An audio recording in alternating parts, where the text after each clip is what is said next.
South Korea vowed to play the role of facilitator between Pyeongyang and Washington on denuclearization, but there are concerns Seoul's efforts are not satisfying anyone. Lee Ji-won provides a closer look.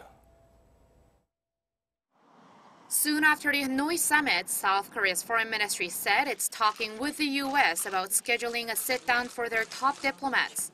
Nothing's been announced yet, but the South Korean daily JoongAng Ilbo cites a source in Washington as saying that the long wait might be a sign of coolness in response to comments from the Blue House. After the Hanoi summit collapsed, the leaders of South Korea and the U.S. spoke on the phone, and according to the Blue House, President Trump asked President Moon to play an active role as a mediator.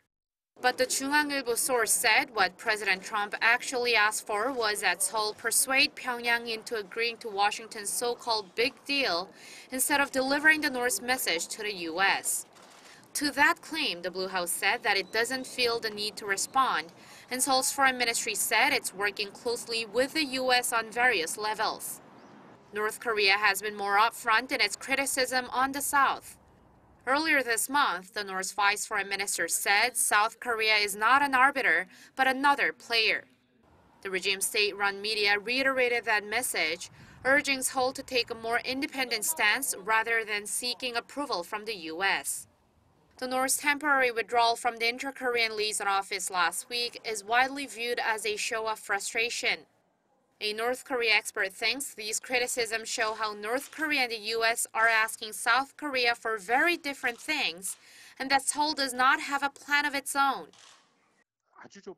In short, Washington wants a denuclearization roadmap for the North, while Pyongyang wants step-by-step corresponding measures.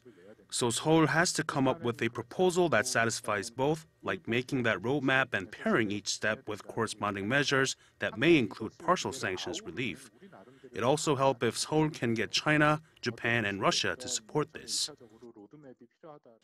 Professor Park noted that much of the corresponding measures involve South Korea, so he said Seoul needs to take a more self-driven approach in resolving this issue.